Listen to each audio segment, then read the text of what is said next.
Primera de Pedro 5, verso 8. Escrito está en la palabra del Señor: sean de espíritu sobrio, estén alerta. Su adversario, el diablo, anda al acecho como león rugiente, buscando a quien devorar. Pero resistan firmes en la fe, sabiendo que las mismas experiencias del sufrimiento se van cumpliendo en sus hermanos en todo el mundo. Y después de que hayan sufrido un poco de tiempo, el Dios de toda gracia, que los llamó a su gloria eterna en Cristo, Él mismo los perfeccionará, afirmará, fortalecerá y establecerá. A Él sea el dominio por los siglos de los siglos. Amén. Señor y Dios, Padre nuestro, te damos gracias por esta palabra que nos das hoy. Te damos gracias que tú, Señor, eres el que pone en nosotros el querer como el hacer por tu buena voluntad. Y está en tu perfecta y soberana voluntad que hayamos nosotros tomado la decisión de reunirnos hoy en este lugar con un solo motivo: que Cristo sea exaltado, que su palabra sea proclamada, que la luz de la gracia de nuestro Señor Jesucristo brille no solamente en nosotros dentro, sino entre nosotros. Y por tu palabra hoy anhelamos ser transformados. No queremos vernos delante de ella como en un espejo y olvidarnos lo que vimos, sino que realmente tu palabra llegue y caiga en un corazón trabajado por tu Espíritu Santo. Sea el poder de tu Espíritu Santo el que abra nuestro entendimiento, sea el poder de tu Espíritu Santo el que siga transformando cada una de nuestras vidas, porque aquel que empezó en cada uno de nosotros la buena obra, Él se compromete a perfeccionarla hasta el día de Jesucristo. En ti esperamos, de ti recibimos y a ti damos gloria. En el nombre de Cristo Jesús. Amén. Amén. Pueden sentarse, por favor.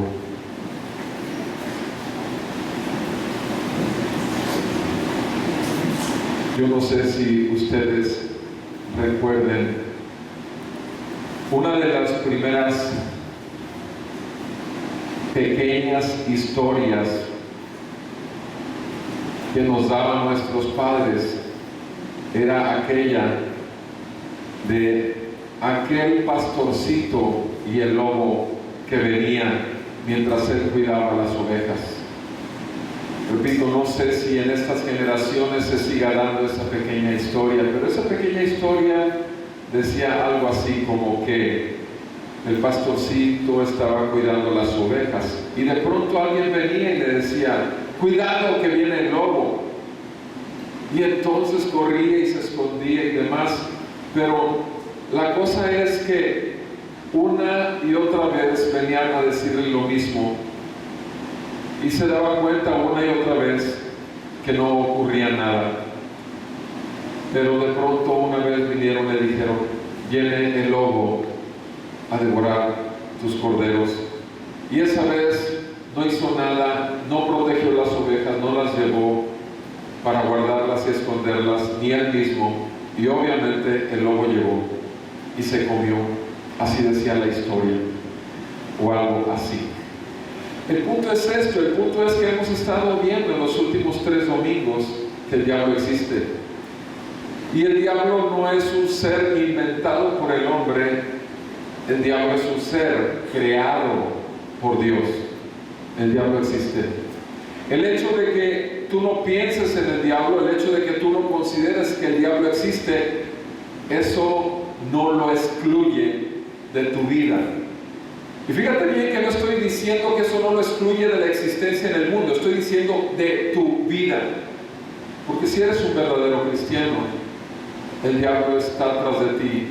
Eres su adversario, él es tu adversario y él anda, como leímos ahorita, como león rugiente, anda, está activo, buscando devorarte. Si eres cristiano, si eres un verdadero hijo de Dios. Si no lo eres, si eres una persona que ignora a Cristo, que ignora el gobierno de la palabra de Dios sobre tu vida, que simplemente has decidido despertarte y en tu intelecto, raciocinio, que al final de cuentas te lo dio Dios también, tú has decidido hacer de tu vida con tu inteligencia, y tú puedes decirme, pero es que yo soy una persona de bien, hago cosas buenas. Pero sin embargo estás tan cautivado con tu majestuosidad, con tu grandeza, con tu inteligencia, con tus buenas obras que haces, con seguir al pie de la letra todos los principios morales que te enseñaron tus padres.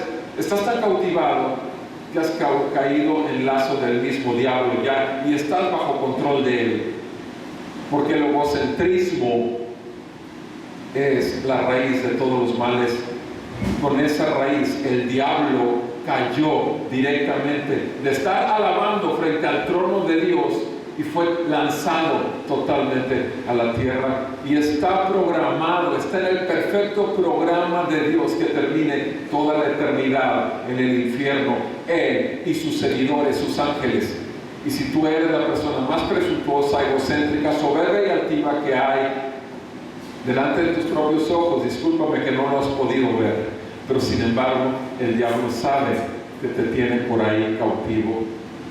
Y ruego a Dios en el nombre de Jesús que tus ojos sean abiertos a la luz admirable de Cristo, para que tu confianza no sea en ti ni en lo que haces, sino solamente en lo que Jesús hizo al dejar su trono en la gloria y venir a la cruz a pagar por tus pecados y darte todo el favor, al cual no necesitas añadirle nada delante de un Dios santo.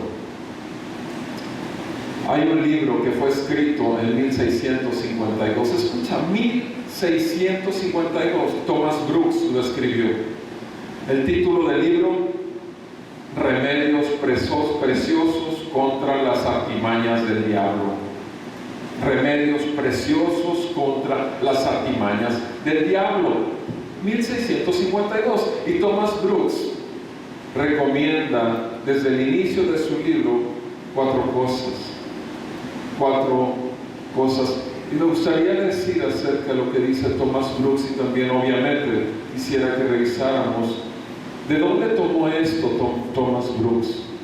¿Por qué llegó a estas conclusiones? Y la primera de ellas es: como creyentes debemos mantenernos alejados del pecado. Como creyentes, como verdaderos hijos de Dios, lavados verdaderamente por la sangre de Cristo en esa cruz hace 2000 años, si realmente el Espíritu Santo nos ha sido dado para hacer sello en nuestras vidas, para hacernos vivir cuando estábamos muertos en nuestros delitos y pecados, como dice Efesios 2:1, porque esa era nuestra condición, totalmente muertos, bajo el gobierno del príncipe de la potestad del aire, lo dice Efesios 2:2, totalmente cautivos por nuestros propios pensamientos y deseos y pasiones desordenadas de nuestro corazón. Esa era nuestra condición y Cristo nos dio vida, si es que tenemos el Espíritu Santo. Y si esto es así, debemos de mantenernos alejados del pecado. En 1 Tesalonicenses lo está diciendo Pablo claramente, nos dice 1 Tesalonicenses 5, versículo 22: absténganse de toda forma del mal. Absténganse de toda forma del mal. Una cosa es estar cerca de un precipicio y ver la orilla, y otra cosa es estar en la orilla del precipicio. Yo no sé si a ti te pase, pero a mí sí me pasa, lo confieso. Si yo me acerco en un lugar muy alto a la orilla y veo, se me revuelve en ese momento el estómago. No estoy diciendo un miedo, simplemente estoy diciendo que es una sensación fea cuando me acerco a la orilla. Y he aprendido algo en estos 24 años de caminar con el Señor. Que así como puedo ver que allá está la orilla y se acabó y que después sigue el vacío, he aprendido también a ver que allá a lo lejos se ve la tentación para mi vida. Y con la gracia de Dios y su misericordia que es nueva cada mañana, he aprendido a caminar muy lejos de esa tentación, porque aquel que camina en la orilla es más fácil que en una de esas presunciones de seguridad pase esto y caiga. El problema lo tenemos en la vida cristiana, que hay demasiados cristianos que se creen tan cristianos que están seguros que pueden caminar en la orilla sin caer. Pueden caminar en la orilla, pueden jugar con su novia cristiana también, a darse un beso en la boca, que no sea beso francés. Pueden jugar con su líder en su iglesia, con su pastor, diciéndole que están leyendo la Biblia diariamente con tal de permanecer en el grupo de alabanza. Pueden jugar con decirle al pastor que sí están orando todos los días, cuando saben bien que solamente dan gracias antes de cada alimento. Esa es su mayor oración. Pero están diciendo una media verdad, y media verdad cuenta, ¿verdad? Para ellos cuenta.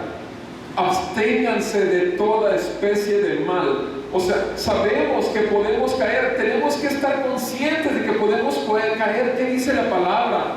El que piense estar firme, ¿qué dice? Mire que no caiga, cuide de no caer. Tú y yo, desde que amanece, tenemos que darnos cuenta de dos cosas. Número uno, soy pecador y por la pura misericordia Dios me permitió hoy abrir los ojos. Número dos, Él es santo. Esas dos cosas, desde que abrimos los ojos, necesitamos ver. Si vemos nuestra pecaminosidad, es entonces que podemos ver sus nuevas misericordias cada mañana.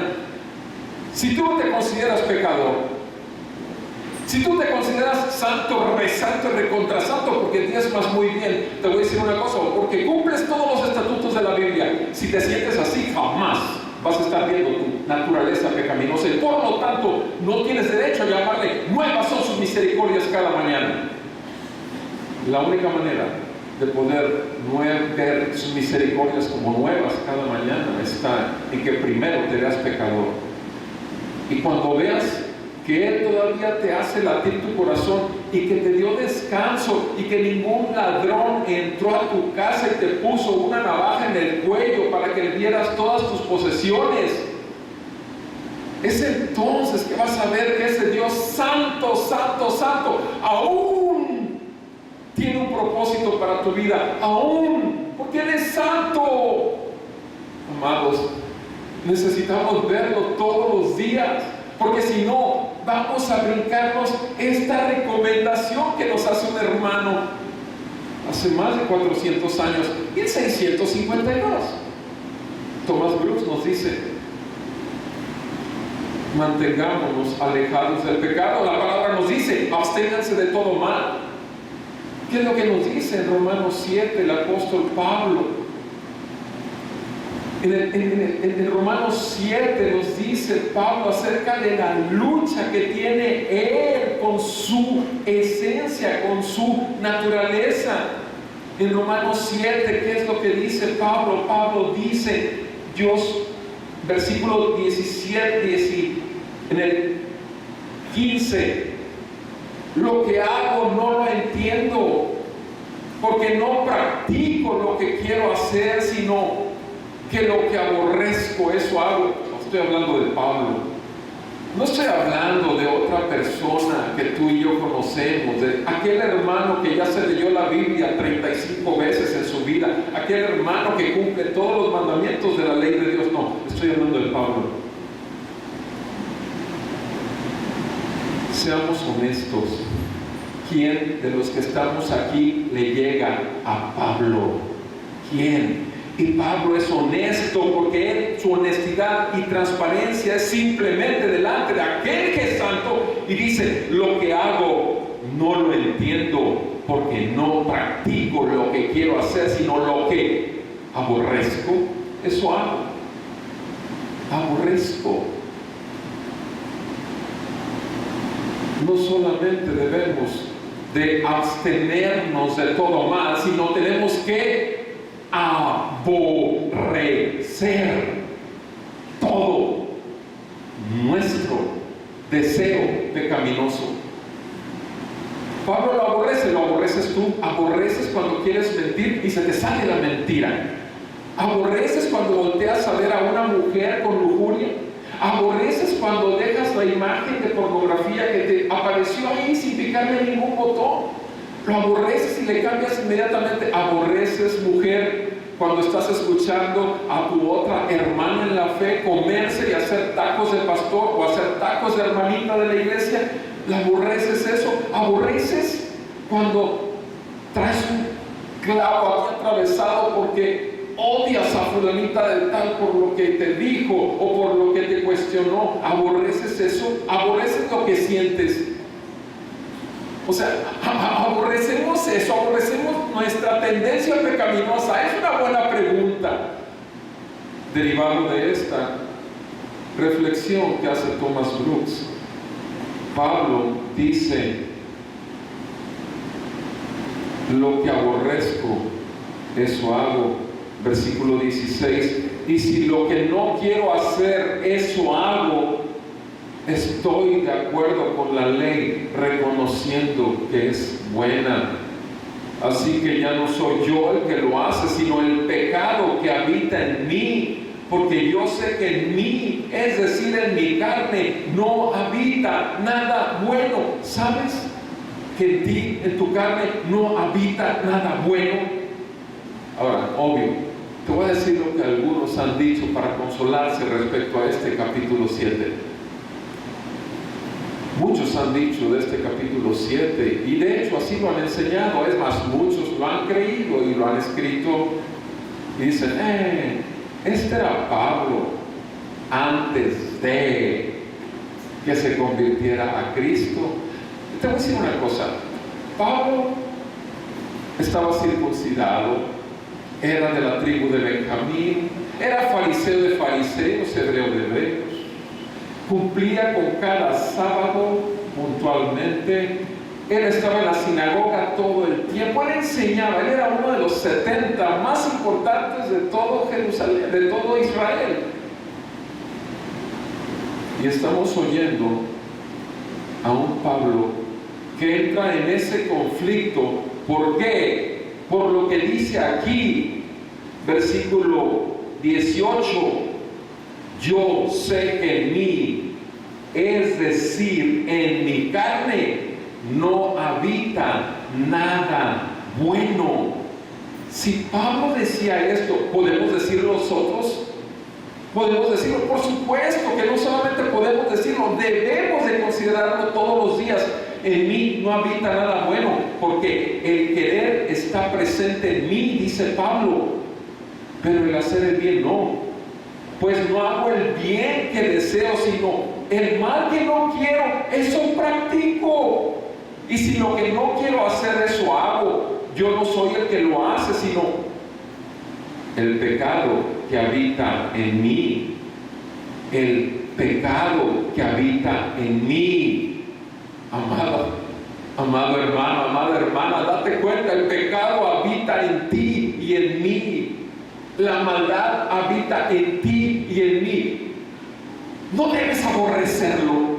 No deberíamos de aborrecerlo realmente. Estar fastidiados de que otra vez. No deberíamos de recurrir al trono de la gracia como lo hizo Pablo, y lo vamos a ver ahorita. Acuérdate de esto, Satanás. ¿Cuál es el adversario que tienes? El diablo. ¿Qué es lo que usa? La tentación. Y la tentación trae ¿el qué? El pecado. Mientras sea tentado no es problema. El problema es caer en la tentación, meterse en la tentación y pecar. He ahí el problema. Pero si no vemos ¿De dónde podemos caer? Tampoco vamos a querer estar lejos de la orilla, del precipicio de nuestras almas, y podemos caer al fondo del lago de fuego y azufre junto con Satanás y sus demonios. Dice en el versículo 20: si lo que no quiero hacer eso hago, ya no soy yo el que lo hace, sino el pecado que habita en mí. Así que queriendo yo hacer el bien, hallo la ley de que el mal está presente en mí. Porque en el hombre interior me deleito en la ley de Dios, me deleito, pero veo otra ley en mis miembros, en mi cuerpo, que hace guerra contra la ley de mi mente y me hace prisionero de la ley del pecado que está en mis miembros. Fíjense la conclusión que llega Pablo. Pablo llega a la conclusión: la ley es buena, me deleito en ella, sin embargo, jamás voy a poder cumplirla. Jamás voy a poder cumplir la ley de Dios. No sé si vas conmigo en la lectura de esta porción de la Escritura. Hermano y hermana, déjame quitarte las cadenas que el diablo tiene sobre tu vida. Perfecto. Al hacerte cristiano, jamás vas a ser perfecto a los ojos de Dios. Pero en esta tierra, mientras vivas, puedes decir exactamente lo mismo que Pablo. Pero Pablo llegó a aborrecer su naturaleza pecaminosa. Ve lo que dice en el versículo 24. ¿Cuál es la condición? ¿Qué es lo que dice Pablo? ¡Miserable de mí! ¿Quién me libertará de este cuerpo de muerte? Estoy consciente, no voy a poder jamás. Estoy consciente. ¿Quién me libertará de este cuerpo de muerte? Anoche estuve luchando mucho. ¿Y saben por qué estuve luchando mucho? Porque yo tenía la palabra que el Señor tenía hoy para nosotros, según mi tiempo con el Señor. Y estaba luchando mucho porque anoche se me metió mucho, muy fuerte únicamente predicar Mateo 23, que hace rato lo leyó una gran porción Héctor. Así, estuve como 1 hora y media nada más metido, casi 2 horas, estuve metido en puro Mateo 23, en fariseísmo. Estuve metido porque es una tremenda arma de Satanás para atacar a su pueblo. Y estamos viendo maquinaciones, estrategias, maneras como el diablo actúa en el pueblo de Dios. Sin embargo, estuve luchando tanto y al final dije: Señor, tú en la mañana vas a darme la confirmación. Ahora les digo una cosa, que en este momento no estoy predicando ni siquiera lo que tenía todo durante 8 días, ni tampoco estoy predicando fariseísmo. Este pasaje ni siquiera lo había abierto, pero creo que estoy hablando por el Espíritu de Dios, y porque cada vez que me paro lo hago en oración y con temor de Dios. Así que, amigo, hermano, hermana, el que tenga oídos para oír, oigan lo que el Espíritu de Dios tiene para su iglesia. Pablo dice: miserable de mí, ¿quién me libertará de este cuerpo de muerte? Y él contesta en el 25. Eso es hermoso, que tú y yo podemos contestar lo mismo. Gracias a Dios por Jesucristo, Señor nuestro. Gracias a Dios por Jesucristo. Él, santo, dejó su gloria, vino a la tierra, vivió una vida totalmente tentado en todo, dice la palabra en Hebreos, pero sin pecado alguno. Tentado en todo, pero sin pecado. Y así, en esa perfección de vida santa y agradable a su Padre, fue a la cruz en tu lugar y en mi lugar. Cumplió la ley a la perfección, cosa que jamás cumpliremos tú y yo. Y en la cruz tomó tu lugar y mi lugar. Y en la cruz recibió el juicio y la ira santa de un Dios justo. Porque si Él no castigara el pecado, sería un Dios injusto. Y Él es justo y no se puede negar a sí mismo. Jesucristo lo recibió para que tú y yo recibiéramos la gracia. La justicia nos fue impuesta, nos fue dada como una cobertura, una limpieza de nuestros pecados. Aquel que no conoció pecado por nosotros fue hecho pecado para que nosotros fuésemos hechos justicia de Dios en Él. Gracias a Dios, dice Pablo, por Jesucristo, después de gritar esa desesperación, aborreciendo su maldad, y dice, gracias a Dios por Jesucristo, Señor nuestro. Así que yo mismo, dice Pablo, con la mente aquí sirvo a la ley de Dios. ¿Está diciendo Pablo que desecha la ley de Dios? No, no, no. Dice que se deleita en ella. Dice que busca obedecerla, servirla. Lo busca. Pero por el otro, con la carne solamente sirvo a una ley. ¿Cuál es? La ley del pecado. Porque como somos incapaces de cumplir la ley, por más que nos esforcemos, siempre terminaremos pecando contra Dios. Simplemente un ejemplo, 10 mandamientos. Último mandamiento, no codiciarás. ¿Quién de ustedes no ha codiciado en los últimos 8 días la camisa, la ropa, el carro, la casa, la comida? ¿Quién de ustedes no se le antojó algo de su vecino, de su amigo, de su hermano? ¿Quién no se le antojó? Te digo algo, ya rompiste el 10 mandamientos, y si rompes uno, rompes todos. Es imposible para el hombre. Es imposible para el hombre. Pero ¿qué dice ahí en el versículo 8, en el capítulo 8? Inmediatamente Pablo continúa diciendo, por consiguiente, o sea, por consecuencia de todo lo que he dicho, no hay ahora condenación para los que están en Cristo Jesús. No hay condenación para los que están en Cristo Jesús, para los que ya viven en la justicia de Cristo, los que no andan buscando servir sus propios deseos carnales, sino que andan buscando seguir la dirección del Espíritu Santo que les fue dado. Estoy parafraseando, por supuesto, porque la ley del Espíritu de vida en Cristo Jesús, la ley del Espíritu de vida en Cristo Jesús, la ley de gracia, la ley del Espíritu, la ley del amor de Dios, te ha libertado de la ley que solo señalaba tu pecado y tu muerte. La ley del pecado y de la muerte. Pues lo que la ley no pudo hacer,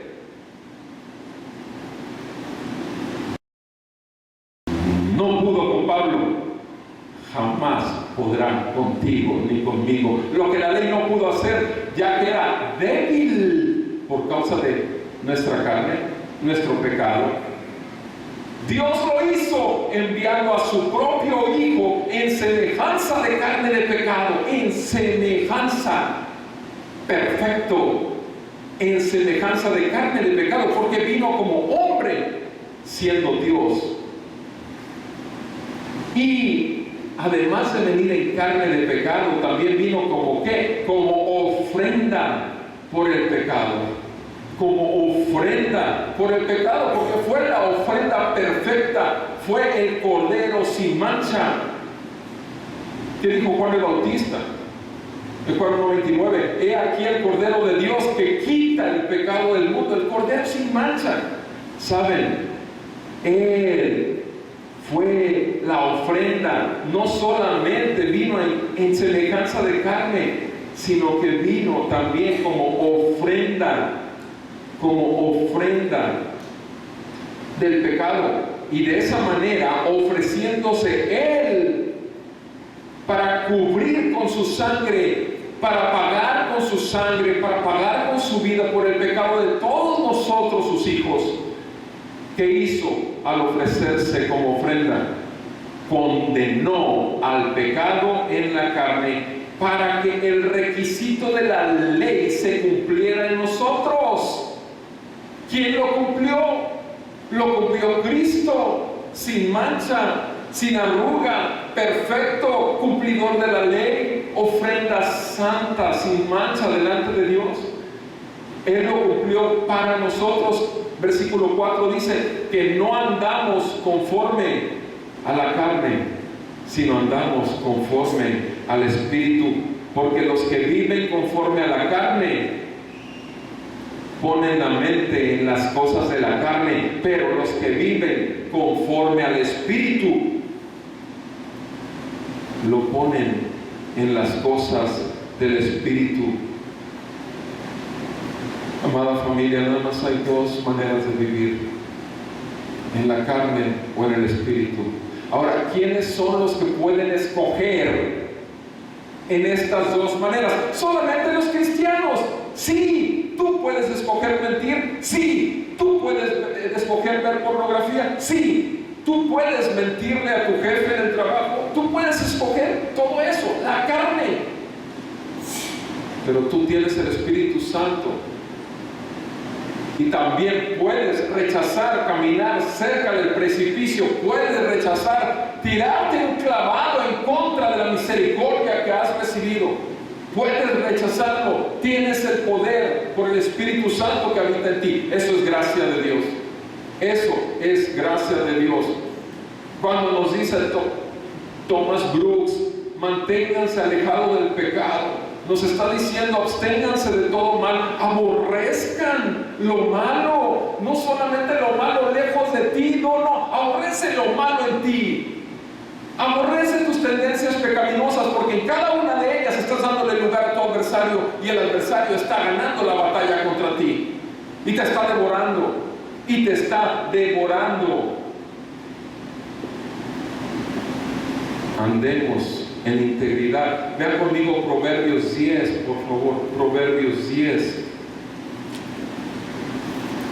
Proverbios 10, versículo 9. Nos dice las Escrituras: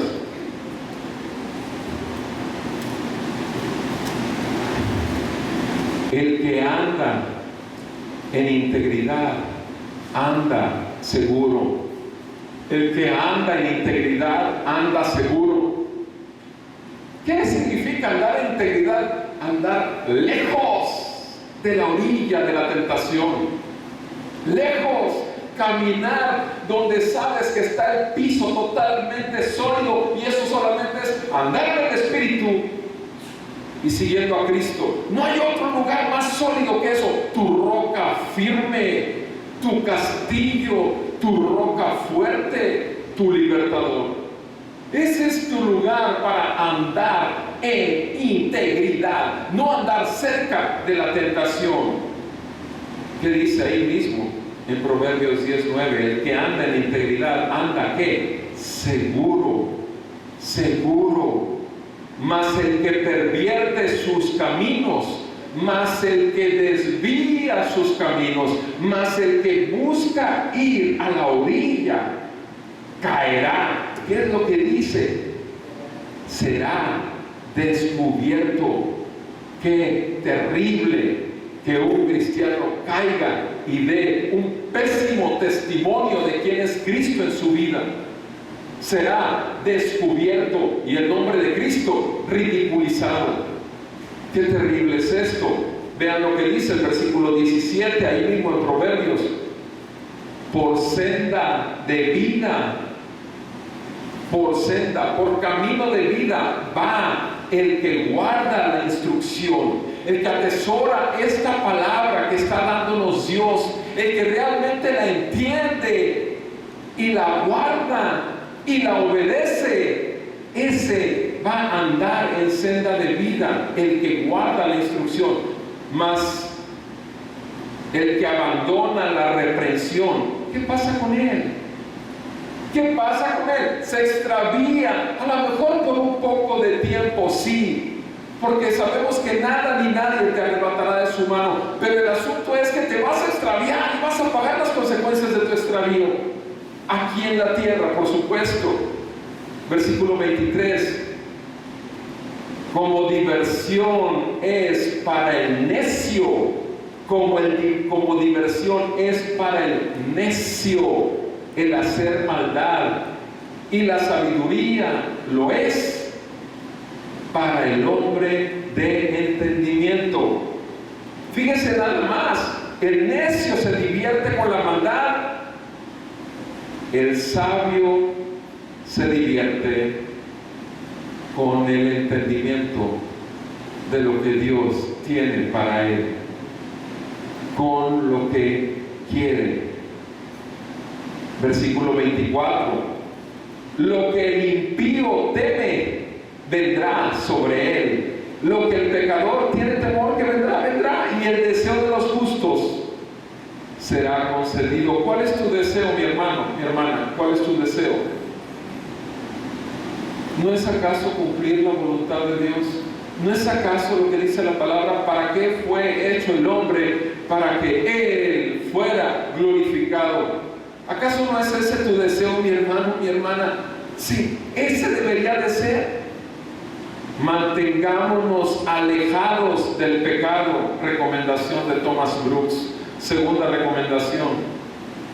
Recordar que el placer del pecado se vuelve amargura.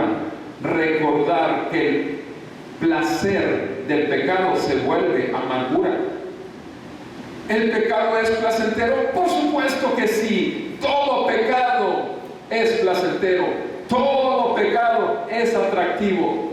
Todo pecado es utilizado por Satanás como tu adversario para causarte una caída. Todo pecado, sí, todo pecado. Y necesitas recordar que el placer que vas a recibir por pecar, cuando tú mientes, y estoy usando pecados muy comunes, cuando tú mientes, disfrutas de que la persona creyó tu mentira.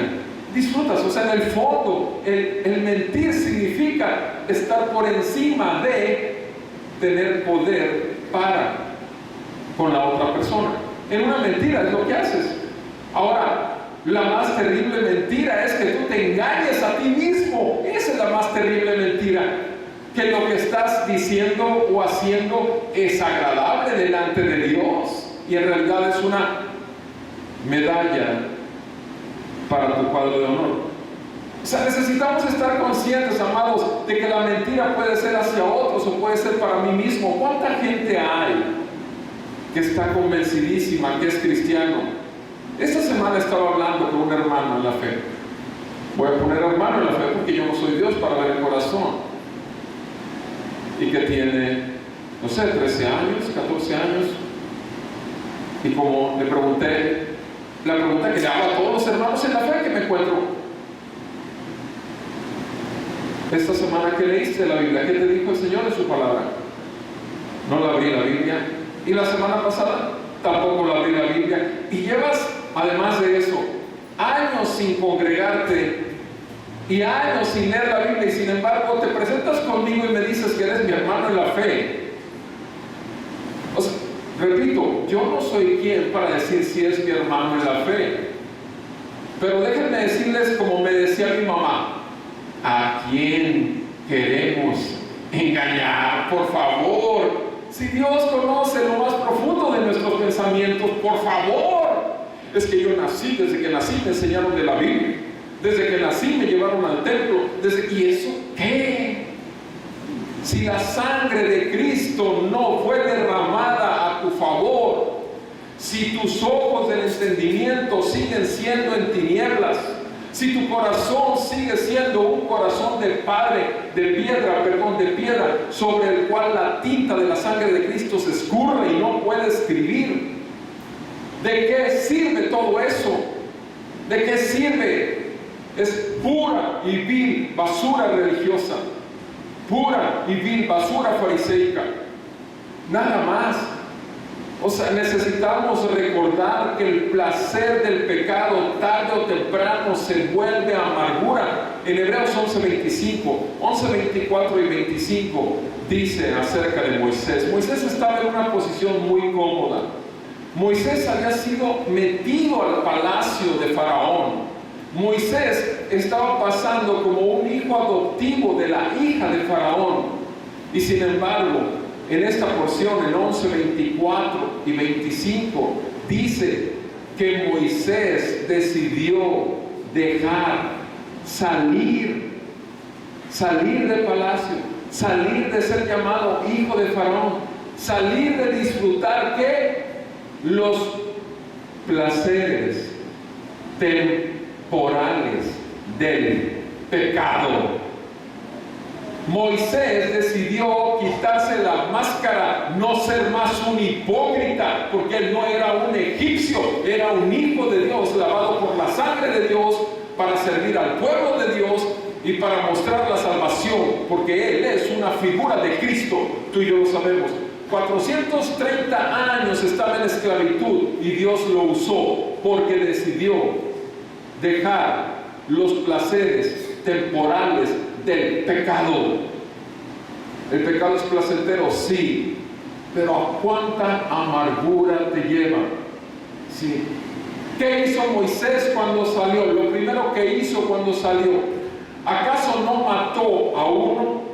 ¿Sí o no? ¿Acaso no pensó que podía él, el llamado que Dios le había dado, pensó que lo podía ejercer en sus propias fuerzas y en su inteligencia? Y mató a uno, ¿sí? A un egipcio que golpeaba a un judío. Y al día siguiente que quiso separar a los hermanos judíos, ¿acaso no le echó en cara: ¡Ey! ¿Quién te constituyó pues en medio de nosotros? ¿Y qué fue lo que pasó con Moisés? Moisés, en su grandeza que sentía que traía un llamado de Dios, empezó a actuar en su propia carne y se tuvo que ir. ¿Cuánto tiempo se fue al desierto? 40 años al desierto, a apacentar ovejitas. Sí, en el desierto tuvo 40 años para meditar, que aun cuando había rechazado los placeres del pecado, del palacio, había salido para seguir disfrutando de los placeres de su grandeza. Y hasta que el Señor no lo humilló y lo puso a cuidar ovejitas, animalitos necios, después de 40 años de meditación y entendimiento y misericordia de Dios, es entonces cuando un Moisés totalmente quebrantado, un Moisés que le dice al Señor en Éxodo 3: no soy capaz de hacer lo que me estás pidiendo, ¿cómo voy a ir yo a sacarlos? Mira cómo soy torpe del habla. ¿Se fijan? El corazón totalmente contrito y humillado es lo que no desprecia al Señor. El Señor resiste a los soberbios, pero da gracia a los humildes. ¿Qué es lo que quieres? ¿El brazo poderoso del Señor oponiéndose a tu vida, o el brazo acompañante del Cordero? ¿Qué es lo que escoges tú? Dios te puede resistir en tu soberbia y humillarte tremendamente, o Dios te puede dar gracia, bendecirte, porque sabe que Él va a ser glorificado, porque tú sabes que nada tienes si no es por su gracia. No has recibido nada que valga la pena si no es por su gracia solamente. Eso es lo que podemos ver. Simplemente Moisés escogió esto y entonces sí regresó y fue el libertador. En Job capítulo 20, vayan conmigo por favor, Job capítulo 20, versículo 12. Job 20.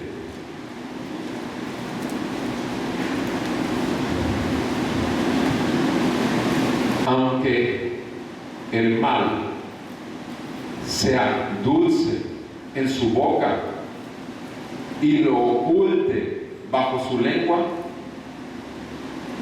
fíjense, aunque el mal sea dulce, sea deleitoso, sea placentero, y aun cuando lo ocultes o trates de ocultarlo, versículo 13, aunque lo desees y no lo quieras dejar ir, no lo dejes ir, sino que retenga en su paladar, deleitándose en su pecado.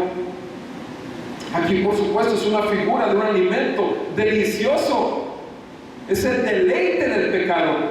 Versículo 14, con todo eso, la comida en sus entrañas se transforma en veneno de cobras dentro de él.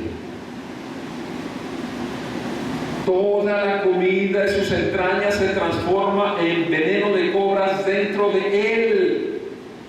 Puede ser deleitoso el pecado, lo es, sí, placentero, lo es, pero es más terrible la amargura en que se convierte el pecado una vez que el Señor en su misericordia te permite ver dónde estás comiendo con los puercos o tratando de robarle las algarrobas. ¿Acaso no es esto lo que pasó con el hijo pródigo? Hasta que estaba ahí, totalmente en la miseria, se acordó y volvió en sí mismo. Y volvió en sí mismo. Tenemos que recordar, dice Bruce, que el placer del pecado siempre se volverá amargura para el creyente. ¿Por qué siempre? Porque el creyente tarde o temprano será redarguido por el Espíritu Santo, tarde o temprano será vuelto al redil, porque nada ni nadie jamás nos arrebatará de su mano. Tenemos que recordar que el placer del pecado se vuelve a amargura. Tercera recomendación que hace Thomas Brooks: recordar que el pecado te hace perder lo mejor. Recordar que todo pecado te hace perder lo mejor.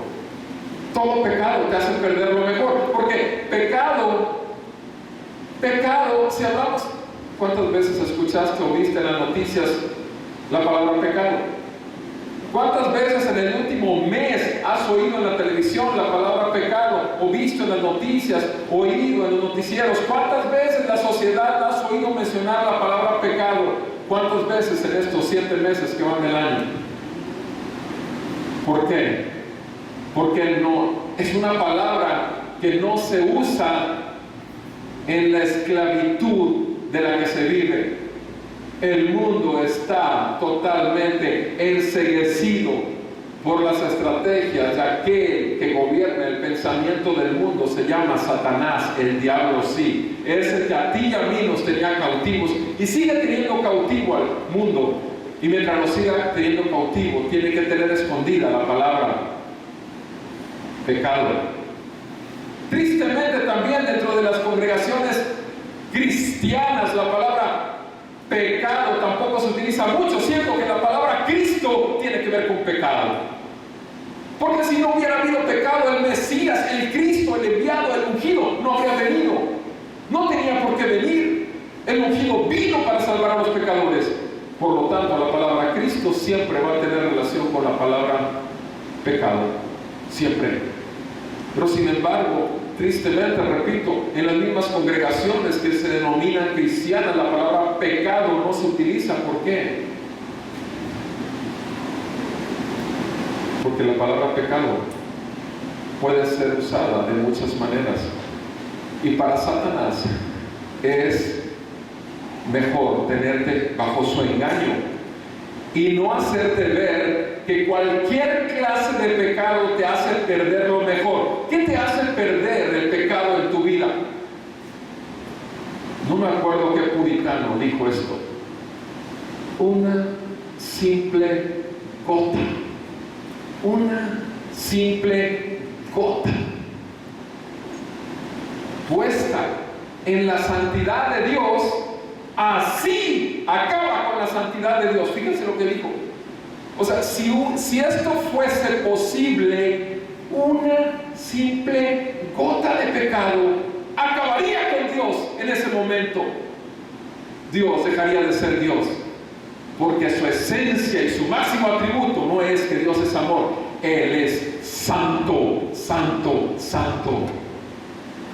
Y una simple gota anularía totalmente la santidad de Dios. Continuamente, en años anteriores, yo usaba un pedazo de hoja blanca cuando estaba compartiendo el Evangelio. Tengo tiempo que no lo hago, pero digo, lo hacía muy frecuentemente por muchos años. Agarraba la hoja blanca y cuando estaba evangelizando a la persona, para mostrarle el poder del pecado, le ponía un punto con mi lápiz, un punto en medio de la hoja, y le decía yo, ¿ves esta hoja blanca? ¿La ves blanca? Y me decía, no, tiene un punto negro. Exactamente eso es lo que hace el pecado con la santidad de Dios. Y por supuesto, ¿qué es lo que dice la palabra de Dios? En Romanos 3, versículo del 10 al 12, dice que no existe un hombre que no haya jamás pecado, que no hay un solo hombre en la tierra que busque a Dios. No hay nadie que haga lo bueno, no hay ni siquiera uno, dice la palabra de Dios. En Romanos 3, 23 dice que por cuanto todos hemos pecado, todos están destituidos, todos están lejos de llegar delante de la presencia de un Dios santo, delante de su gloria. Todos están destituidos de la gloria de Dios. Romanos 6, 26, que dice: porque la paga del pecado, el pecado tiene que pagarse, no puede llegar ante la presencia de Dios, antes tiene que ser pagado. La paga del pecado es muerte eterna, sí, lejos de Dios, alejado, mas la dádiva, más la gracia, más el don que Dios ofrece es vida eterna por medio de lo que hizo Cristo Jesús. Solamente en Cristo Jesús tenemos la misericordia y la gracia de Dios para estar libres, no solamente de la condenación a la cual merecemos por nuestros pecados, sino también la esclavitud de seguir sirviendo a nuestra pecaminosidad diariamente. Solamente por la sangre de Cristo somos libres del poder del pecado y de la muerte sobre nosotros. Cristo murió en nuestro lugar, Cristo pagó en nuestro lugar, Cristo es nuestra justicia, Cristo resucitó de los muertos y así nos justificó y está en el trono, está intercediendo día y noche por cada uno de nosotros. Nosotros tenemos que darnos cuenta que si como cristianos comprados por la sangre de Cristo, lavados por la sangre de Cristo, sellados por el Espíritu Santo, y si pecamos, ¿qué es lo que pasa? La comunión, la cercanía con un Dios santo, la perdemos. ¿Escuchaste bien? Sí, se pierde la comunión con Dios. ¿Pero por qué? Si fue nada más una simple mentira piadosa, como decía mi abuelita, de esas todo el mundo dice. Una simple mentira piadosa fue lo que mató a Cristo, junto con un montón de millares de pecados más. Suficiente para matar a Cristo. O sea, no hay pecado más chico, más grande en cuanto a la santidad de Dios. Se lastima nuestra comunión, se rompe la comunión. No estoy diciendo que Dios no pueda restaurar, porque obviamente Él lo promete. 7 veces cae el justo, 7 veces lo restaurará, pero se levantará. Pero, ¿por qué tenemos que pasar tiempos donde no tengamos genuina comunión con Dios? Perdemos lo mejor por causa de lo que pensamos que es muy deleitoso y placentero, como es el pecado. Perdemos comunión. Perdemos el favor de Dios. Perdemos el favor de Dios. Tú dices, pero yo he estado pecando y no me pasa nada. Hablaremos más adelante sobre esto, qué sucede en esos casos. Pero perdemos el favor de Dios. Perdemos el favor de Dios. No solamente la comunión con Dios, sino su favor lo perdemos. Perdemos el gozo que Dios nos ha concedido por haber sido perdonados y por poder llamarle Padre nuestro que estás en los cielos. ¿Cómo se puede hacer como si nada y pecar y seguir diciendo como si nada y no, discúlpame mi amado, el gozo de saber que estás listo a la hora que quiera la muerte venir y tomarte? ¿Qué le vas a decir? Para mí el vivir es Cristo y el morir es ganancia. Cuando estás en pecado, ¿estás listo para morir, hijo de Dios? ¿Sí o no? ¿Verdad que no? Es entonces cuando los miedos llegan a tu vida. Es entonces cuando piensas que la enfermedad que tienes va mal el asunto. Cuando las situaciones se te están viniendo económicas. Cuando los hijos se te están saliendo del redil. Cuando entonces todas las cosas alrededor tuyo de repente empiezan. ¿Qué pasa entonces? Necesitamos estar conscientes que perdemos ese gozo que nos da solamente la salvación que Dios nos ha dado. Y ese gozo deriva de una sola cosa. Tenemos paz para con Dios por medio de nuestro Señor Jesucristo. ¿Qué perdemos entonces? Además del gozo, perdemos la paz. Sí, perdemos la paz con Dios. Estamos perdiendo lo mejor por lo menos, lo vil, lo terrible que es el pecado. ¿Sí o no? Por supuesto que sí, amada familia, necesitamos estar conscientes que el pecado te hace perder lo mejor. No importa el tipo de pecado. La palabra de Dios nos dice, recuerda, en Efesios 4, no contristéis al Espíritu Santo, con el cual fuiste sellado en el día de tu salvación. ¿Qué nos dice dos versículos antes? Airaos, pero no pequéis. Enójense, pero no pequen. Que no se ponga el sol sobre su enojo. No contristen al Espíritu Santo. No le den lugar ¿a quién? Al diablo. No le den lugar al diablo. Pecar es darle lugar al diablo. Pecar es contristar al Espíritu Santo. En Efesios 4 vienen pegados esos versículos porque así es. Perdemos lo mejor cada vez que pecamos, amada familia. Perdemos lo mejor. Necesitamos estar conscientes que debemos de mantenernos alejados del pecado. Necesitamos recordar que el placer del pecado se vuelve amargura en nuestros corazones una vez que el Señor nos concede arrepentimiento. Necesitamos recordar que el pecado nos hace perder lo mejor. Y la cuarta recomendación de Thomas Brooks es: necesitamos recordar que el pecado tiene muchas formas de engaño. El pecado tiene muchas formas de engaño.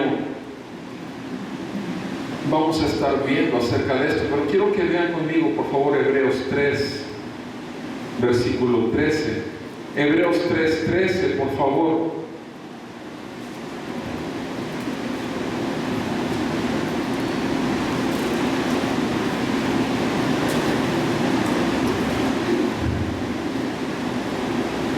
Dice, exhórtense.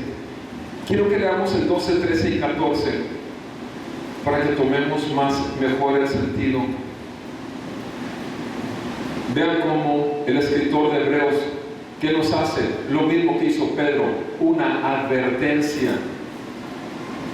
Tengan cuidado, hermanos, no sea que alguno de ustedes haya un corazón malo de incredulidad. ¿Para qué? Para apartarse del Dios vivo. Déjame decirte algo respecto a este pasaje. Fíjate bien, que no se haya en ti un corazón malo de incredulidad para apartarte del Dios vivo. ¿Qué quiere decir? Que estabas unido a Él, ¿sí o no? Si no, no puedes apartarte. ¿Cómo se va a poder apartar alguien de algo a lo cual no está unido? Sin embargo, aquí dice que tú estás unido con Dios y un corazón malo de incredulidad te puede hacer que te apartes de Dios. Ahora, ¿por qué incredulidad? Vamos a la siguiente parte. Porque la incredulidad te lleva a decir, este pecado Dios me lo va a perdonar como me ha perdonado todos. Este pecado no es tan grande ni tan visible. Este pecado también lo cometió David y no hay problema si lo cometió David, porque yo no. Y este pecado, te voy a decir un montón de formas y maneras que el pecado te va a envolver en un engaño para que peques. El adversario actuando y diciéndote todo esto, pero sin embargo, ¿cuál es la raíz entonces de todo pecado? ¿Qué? Volvernos incrédulos cuando ya éramos creyentes. Es un corazón que se vuelve a la incredulidad. ¿Cuál fue el problema del pueblo de Dios en el desierto? ¿Cuál fue el problema si no fue incredulidad? La raíz fue incredulidad. Sus bocas fueron quejas contra Moisés, quejas contra Dios, quejas respecto al alimento, quejas respecto a las comodidades, quejas y quejas y quejas. Pero eso no era el pecado. El pecado genuino de fondo fue incredulidad. Y es la misma raíz que estamos viendo aquí por el escritor de Hebreos. Todo creyente puede caer en momentos, o en días, o en meses de ¿qué? ¿De qué? Incredulidad. Amada familia, necesitamos poner mucha atención a esto. Tengan cuidado, hermanos. No sea que alguno de ustedes haya un corazón malo de incredulidad para apartarse del Dios en vez de que ocurra esto, ¿qué? Exhórtense unos a otros. ¿Cuándo? Cada día, mientras todavía se dice hoy, no sea que alguno de ustedes sea endurecido. ¿Por qué? Por el engaño del pecado. Por el engaño del pecado. Amados,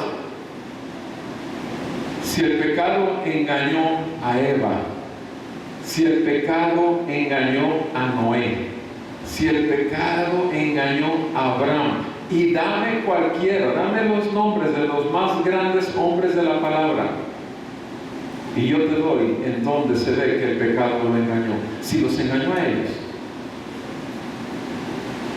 a ti y a mí podrá hacerlo. Tengan cuidado, exhórtense unos a otros. Para eso es el cuerpo de Cristo, hermano. Yo no necesito ir a la iglesia para ser cristiano. Aquí en mi casa estoy bien, teniendo una bola de mercaderes ahí en los púlpitos sacando nuestro dinero y que nada más nos quiere jugar el dedo en la boca. Hermano, discúlpame, pero la iglesia del Señor existe. ¿Quieres justificarte? Estar en tu casa por 5 años sin leer la Biblia, haciendo oraciones nada más cuando el zapato te aprieta. Te digo una cosa, estás en pecado delante de Dios y Dios te abre los ojos de tu entendimiento. Exhórtense mientras todavía se dice hoy, no sea que alguno de ustedes se endurezca por el engaño del pecado. Versículo 14, ¿por qué? ¿Por qué está haciendo esta exhortación? Porque somos hechos partícipes de Cristo.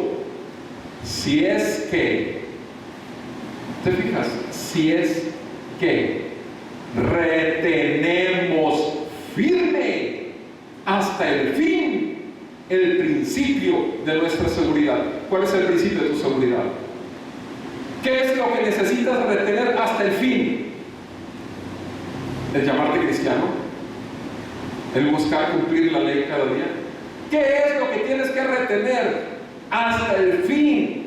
El principio de nuestra seguridad. Dime, ¿quién fue tu seguridad? Su nombre se llama Jesucristo. Antes estabas totalmente confiado en ti, antes estabas confiado en tu religión, pero hasta que Cristo Jesús vino a tomar tu corazón, hasta que Cristo Jesús vino a romper lo duro del engaño del pecado en tu vida, hasta entonces tuviste la plena certeza de que eres un hijo de Dios, porque su Espíritu Santo da testimonio a tu espíritu de que eres hijo de Dios.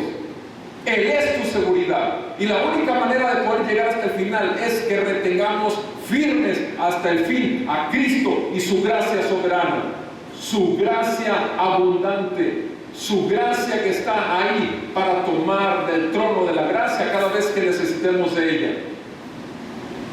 Necesitamos recordar que el pecado tiene muchas formas de engaño, muchas. Pregúntenselo a Judas. Judas estaba entre los 12, robando y agarrando de las ofrendas y las limosnas. Al final lo vendió por monedas a nuestro Señor y terminó colgándose el hijo de perdición eterna.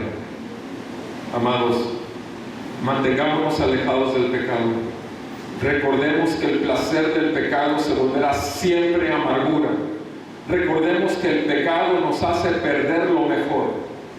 Y recordemos que el pecado tiene muchas formas de engaño.